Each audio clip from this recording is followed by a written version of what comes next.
Hello friends, my name is Jake Montanez and this is my self-publishing vlog where I talk about my book, Night of the Illumination, and my progress towards writing it. I've been gone for a couple of weeks. I needed to take some time away from making videos. They clog up my efforts to edit.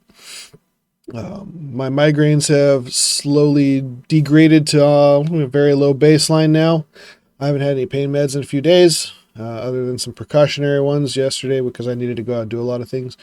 And I didn't want to get sidelined by it. But I haven't had to curl up into a ball and take a nap for more than like 7 hours in a day lately. Well, I did on Saturday, but that was just because I was lazy, not because I had a headache. I had a headache waking up. Maybe I caused it by sleeping. So maybe sleeping too much. I don't have problems on my work days. Anyway, so Monday, I was finally able to start editing. I got about 6 chapters in. I'm in the middle of chapter 7 right now. So there's been some forward progress finally. I did restart because the effort I had begun back in August has long since blown past me. I didn't know where I was with the story anymore, and I needed to start again with fresh eyes. So I just started again with with the prologue and moved into chapter 1, 2, 3, 4, whatever. That was good and bad. Well, not really bad. It was good to just refresh my mind. I've at this point, when did I start writing this book? This book is now literally almost 2 years old because I was starting to write the sequel last year. So the rewrite was earlier last year. So maybe a year and a half. We'll call it about a year and a half old since I've finished up this original second draft of this book before I started polishing it a little bit and sending it to the editor. But one of the things I recognized when I was going back through this and rereading the comments that my editor had left and dummy checking to make sure that I had kind of finished up what she had recommended for the few chapters. I think I'd mostly through 4 chapters of the book had already edited according to her notes. One of the things that had been holding me back was like this little bit of creative dissonance between myself and her comments, in that what she was recommending felt a lot to me like knee-jerk gut instinct first reaction type responses. I don't understand this because there's nothing that leads into it or whatever, when I can look at the previous paragraph or even sentence that literally says this is what's happening. So maybe she's just not getting it. I don't know. I'll try again with the second book and see if she understands, and hopefully she gets a little bit better of an understanding of what's going on. But worrying about whether I'm doing the right thing is still a forefront in my mind. She had, in her editor letter, told me that she's always going to default to my gut instinct, and my gut instinct is I have enough of the information that I need in the story. And if the reader isn't getting it at this point, then I think that might be a reader problem. Maybe I'm not, maybe I'm reading too much into her comments and not just saying, all right, yeah, it's already in there, I'm not going to change this. Some of the things are world building issues, and I did agree with a bunch of those, and I've had some small details just to make sure that those are a little bit fleshed out. But the gist of the story is that these characters have been isolated in their own little towns pretty far from anywhere else, and they are being exposed to various aspects for Trinea of her religion that she did not know of before, despite her mother being the priestess in the region for that religion. New people have come in with a different aspect on how they deal with things in the religion. Daitan is basically a refugee in a way. Not a refugee, but he is practicing things that are forbidden by the main religion. He's a goblin. It's not his religion. He doesn't have to, in his mind, which is fine, but he is aware of the persecution that comes with it and is deliberately being secretive about it. So these things kind of come together, and both of these characters are starting to figure out new things in a larger world, and I'm trying to develop my story and intentionally wrote the story in such a fashion that as these things are being exposed to the characters, I am informing the reader of what is going on sometimes in a vague fashion, and that's intentional because the characters don't understand what's going on.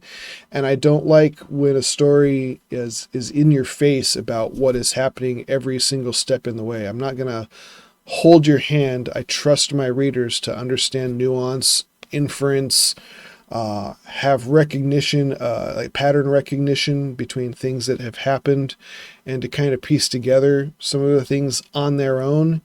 And I think that's a little bit more of an enjoyable way to read a story than to be like, oh my God, this is the thing that is the stuff, and just deal with it. No, that is not how I wanted to operate with this story. So I'm going to be trusting my own instincts, and I'm writing in replies to my editor on each of the comments that she makes to describe what I've done with that comment, or to say, hey, no, I think this has already been adequately discussed earlier. You're just not carrying forward that knowledge that is present in the book. If I can look at my paragraphs or my writing or my dialogue or whatever and go, nope, the thing she says she thinks is missing or not explained, this is my explanation for it. It is there. It's an editor not comprehending problem, not a I left it out of the narrative problem. So as long as I can point to something and say this is right here, I'm not as concerned as I previously was that I have inadequately addressed the issue that she's highlighting. And if it is an inadequate issue, I do address it and make changes to the narrative as I go along. Another one of the things she's pointed out is a lot of internal monologue, and I've had to identify those as well. Some of that internal monologue is necessary because that's the way the characters talk with their magics. But there is a lot of just thinking about things in the background, and I'm like, all right, let me tone that down. I can see that that's a little bit overwhelming. I'll tone it down like 90%. So that is some work in progress that I'm taking care of and making sure that that's going through so that the flow is a little bit better. Otherwise, I'm up to, let me check. I'm about 3 pages into chapter 7. My book has 35 numbered chapters plus prologue, intermission, and a epilogue. So about 39 overall chapters in this book. So if I'm 7 chapters in, I didn't get much done yesterday because I had a bunch of errands to run. If I can do 7 a day, which would be great. Today's my day off. I'll get another 7 in throughout around the stuff that I have to do today. That would bring me to 14. Roughly out of 39. Then I have a 3-day weekend next weekend. I'll probably not do a YouTube video then, just so I can wake up and try to focus on writing, which is one of the goals I had, and I still haven't actually quite done it. But now that I've kind of adjusted back to being a normal person and not crippled by a migraine all the damn time, I should be able to manage it. We'll see.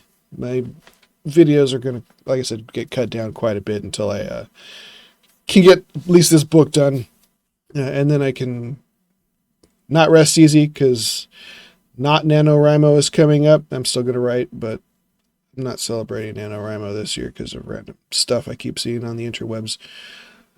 But yeah, 3-day weekend next weekend. That's 21 more chapters, 21 plus, hopefully I'm at 14 by today. That puts me at about 35. So I would be within earshot of being done with the entire book at that clip, which, plus or minus, right? I may need another weekend to finish it off, but then I've got just formatting, get the ebook done, do the paperback version.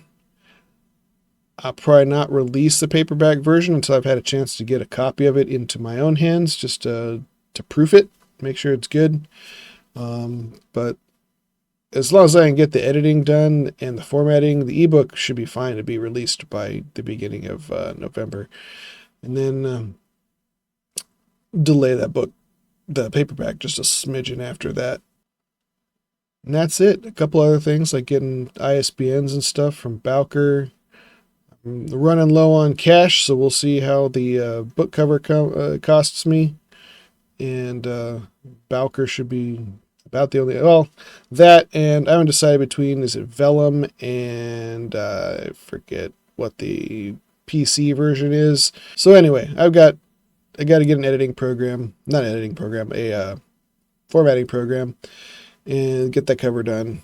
And those are the only outstanding costs, I think, that are remaining. I've got about $300 left. I'm gonna probably have to do another push of my GoFundMe before too long, see if I can get a little bit more of a boost there. I was telling my son that once I get this published, I won't technically be in debt for anything. So everything is, I guess, technically profit. I know it's not profit until I make back the amount of money that I expended for art and editing services and format programs, all that stuff. Until that gets paid off, which it will be paid in full. But until I make that back, it's not really technically profit, but it's technically profit in my mind because I'm not having to pay anything back. And that money will all just basically go towards funding the next book. So hopefully I'll be done soon.